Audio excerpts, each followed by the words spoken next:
Welcome to this edition of Business Redefined. As always, your weekly, most comprehensive look at the world of business, finance, and economics. Now, last week, the International Monetary Fund Executive Board met on the conclusion of the 6th review of Kenya's ongoing program with the fund. They released their report. The program has been augmented or increased in size by a staggering $941 million. That's about 151 billion Kenya shillings.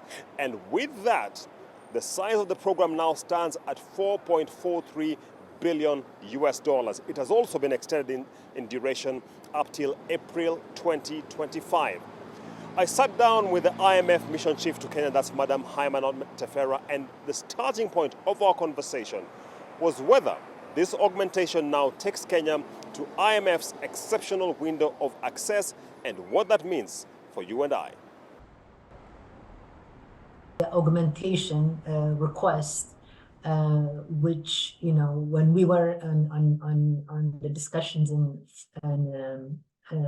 November, the authorities have, asked for us to consider bringing the request of augmentation of the program.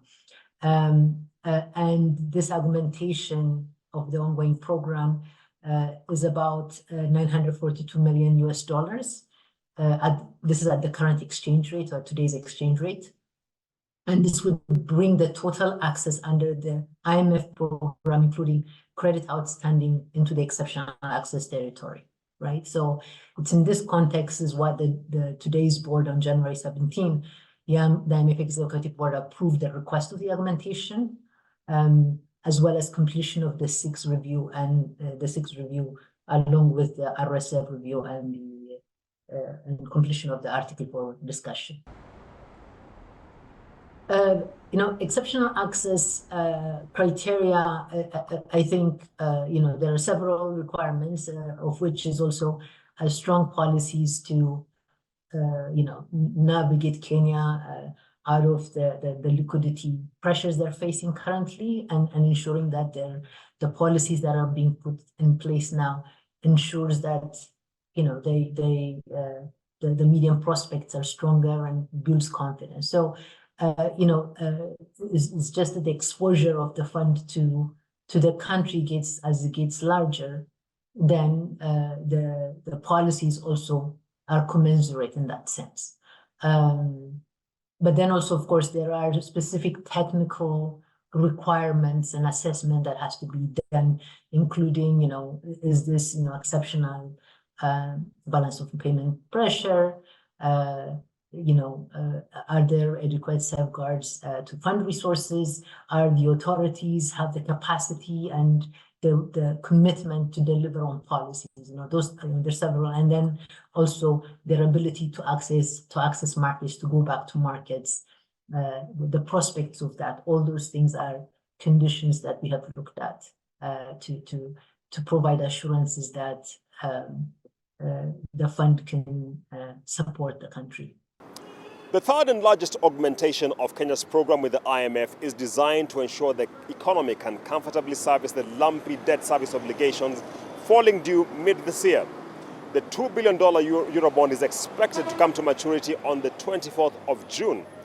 I asked the IMF Mission Chief to Kenya whether the global markets are easing fast enough to enable Kenya to go back to the global markets for refinancing of the Eurobond.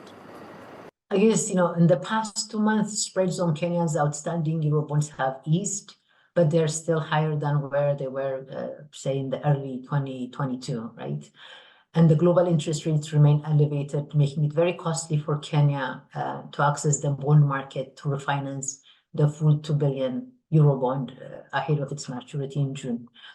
And hence, approval by the IMF of Executive Board today of additional financing from the fund is to support Kenya during these uncertain times for frontier economies, not just Kenya, but pretty much, all the frontier economies are facing difficulty in effective access to the bond market. But again, this is also, the additional funding that's coming from the fund is a recognition that what Kenya faces is a liquidity problem. although they're implementing very important and strong policies and commitment to ensure that Kenya navigates out of this and realizes its strong potential in the medium term. So it's in that context that actually the augmentation that is approved today is also to support this pressures on the balance of payment coming out of this Eurobond maturity in the near term. The restructuring of state-owned enterprises has been a key reform agenda under Kenya's IMF program. When I sat down with the mission chief, that was part of the conversation. How far are we with the restructuring around national flag carrier, that's Kenya Airways, which, by the way, is now back to operating profit? Where are we with the restructuring around Kenya Power and Lighting Company?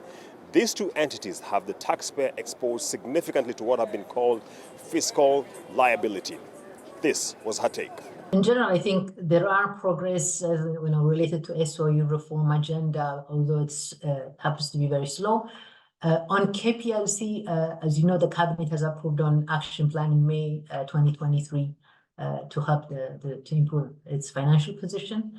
And we understand that the KPLC board has approved a plan to implement this and has also approved a fair representation of the private sector and KPLC's board, which should help strengthen the corporate governance in that respect. On KQ, we understand the authorities are seeking cabinet's guidance and have committed to come up with the strategic options by April this year. So that's, and we will have a discussion now in the context of our next review mission, in terms of the progress and, what the strategic options are and what has been decided. But it's also important to note that the government has been servicing KQ's guaranteed external debts since the third quarter of last year, and because this has been called on the government. And then generally in terms of the reform of governance and oversight of state corporations, this is progressing. The new ownership policy is an important milestone, as you know, that has been approved, and the authorities are also updating financial evaluation of state corporations, and they're also undertaking comprehensive assessment of the national government's continued involvement in state corporation and government-linked corporations. So, it's all important to have a better oversight, but this work is still progressing. The sixth review of Kenya's program was an unusually loaded agenda. We had the review of the extended credit facility and the extended fund facility on one side. We had the review of the now new resilience and sustainability facility, which is targeted at climate sustainability, during the first review as well. And we also had Article 4 consultations. So I asked the mission chief for the IMF just how this heavy laden agenda was navigated by the fund. So the meeting is, has several folds. It's the sixth review of the ongoing EFF, ECF supported program. That's the sixth review. It is the authorities' request for augmentation of financing under the program. It's also the first review of the RSF program and the Article 4 consultation. So it was a loaded meeting. Now, and just to mention that obviously this is a discussion also, not just the financing, but also the policies in terms of the performance so far under the programs, what have they done, the authorities, in terms of their commitment, and then also thinking about the way forward in terms of meeting the program's objective for the future. And then the Article 4, of course, looks at more of a medium, long-term kind of view in terms of things that are complementary to the program, but also that are outside the program where, some structural issues and general overview of the economy. As you know, at the time of the fifth review was the RSF that was approved, and there are a number of reform measures that the authorities were planning to do under this instrument. specifically trying to address climate finance, right? So one of the reforms that is slated for this review, they have already completed it, and it is going to, this will unlock the resources associated with that. Each reform measure has, certain amount associated. Maybe I don't have it top of my head, but they really have a good start on the RSF implementation, and it seems that going forward also the plans are progressing. On the 7th of December 2023, the Executive Board of the IMF temporarily increased access limits of financing under the Poverty Reduction and Growth Trust that targets enhanced financing for vulnerable economies such as Kenya. So I asked the IMF Mission Chief whether Kenya sought to trigger its access under this revision of the limits. So this change in the policy, basically what it would mean is it would allow countries like Kenya, which have what we call a blended access from the PRGT and GRA, would allow them to have, to change the composition of financing, from the fund more tilted towards the PRGT, which is the IMF's concessional financing instrument. Kenya is eligible to tap into the temporary higher access limit under this new increase in the PRGT under the ongoing ECF program arrangement. However, at the time of reaching agreement with us in November on the financing and policy mix to bring the sixth review to the board, this decision was not made, and this option was not available. But subsequent to the decision on December 17, we have had a discussion with the authority on the consideration of what this would entail for them to tap this.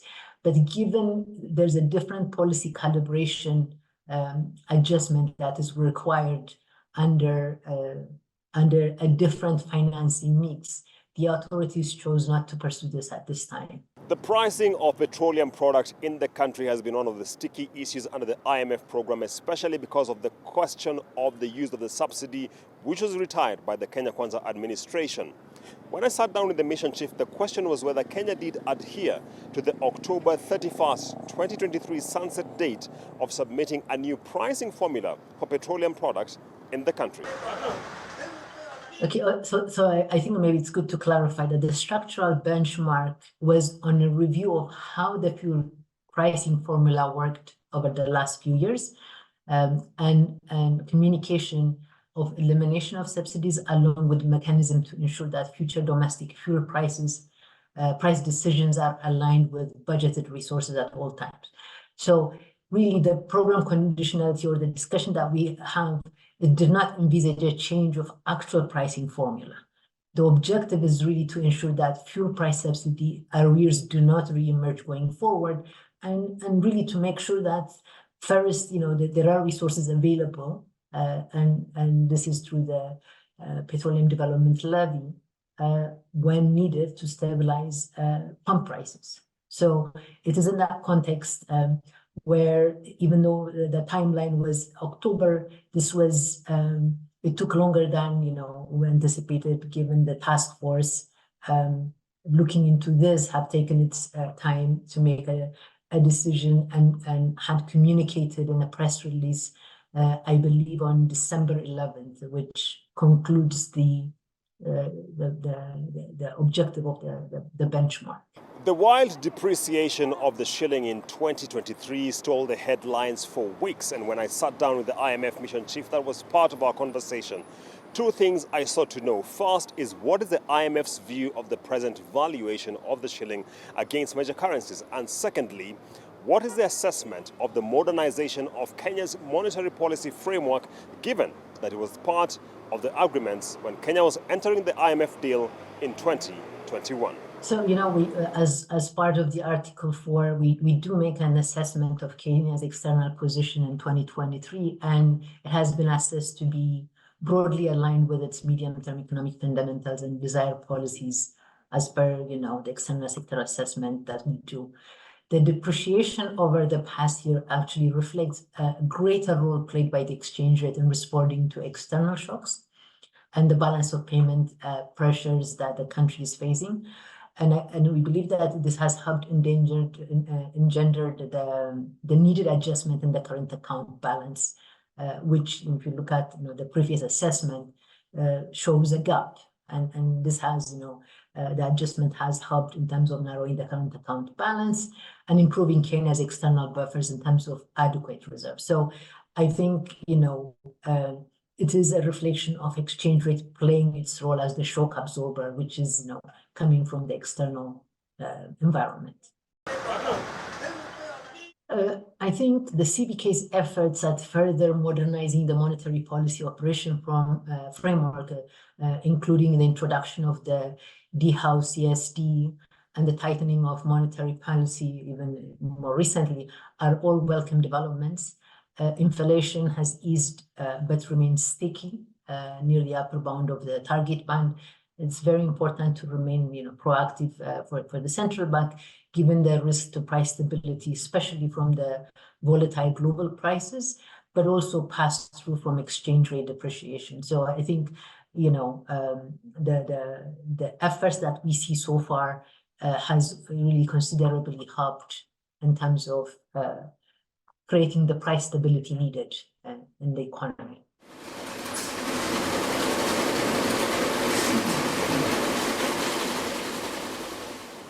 After 8 years of waiting, the Cabinet finally sanctioned the setup and operationalization of the Treasury single account as envisioned in the Public Finance Management Act.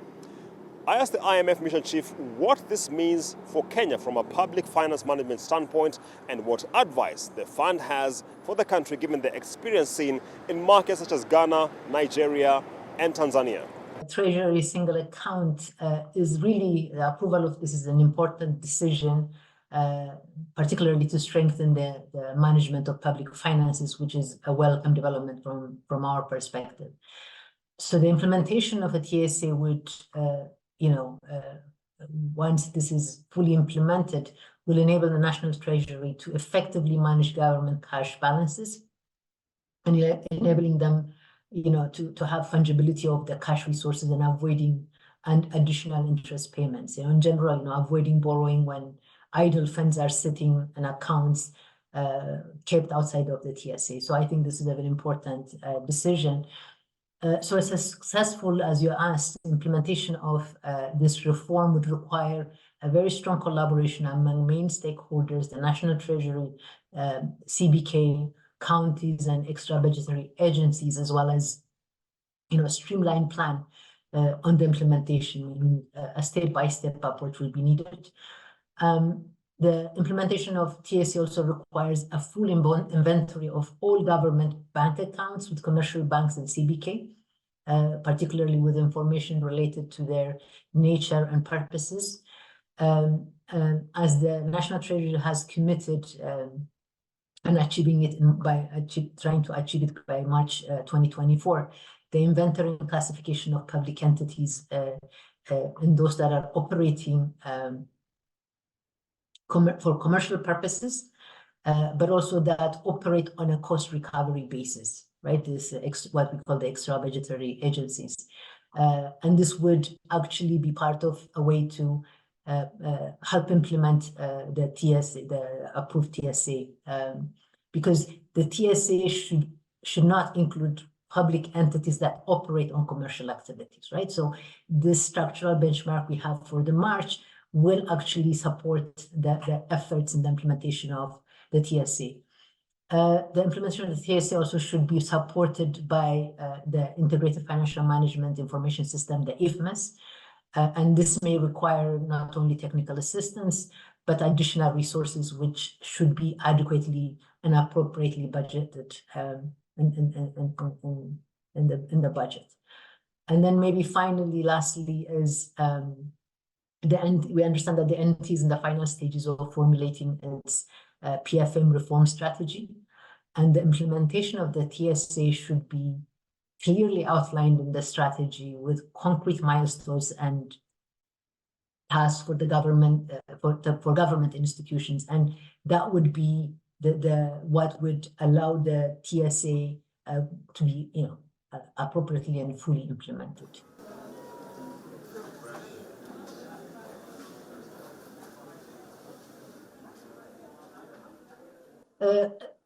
I think, I mean, that could be an issue that may arise, and I think, I think expectations, banks will adjust also with the expectations, what they know when they know what it means, right? But I think at the end of the day, also it addresses a lot of, the issues that comes from management of, the central government's management of liquidity as well. So it's a clear communication and expectations can, then will help them also manage their liquidity. But what's important is, it is challenging times. I think the external environment for frontier economies hasn't been, easy in the recent times, and I think Kenya is exposed to that, and I think the policy adjustments and the need to rely more on domestic revenue mobilization and ensuring that the decline in the tax to GDP ratio that we've observed over the years gets reversed, but also thinking about that the tax regime evolves to be equitable and fair. I think can deliver the capacity that Kenya can mobilize its own resources and meeting its needs.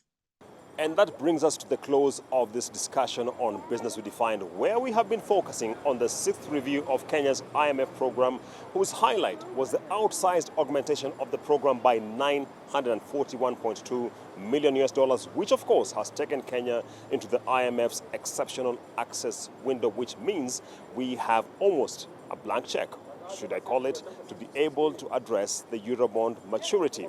We keep an eye on these developments and will bring you the latest on Business Redefined.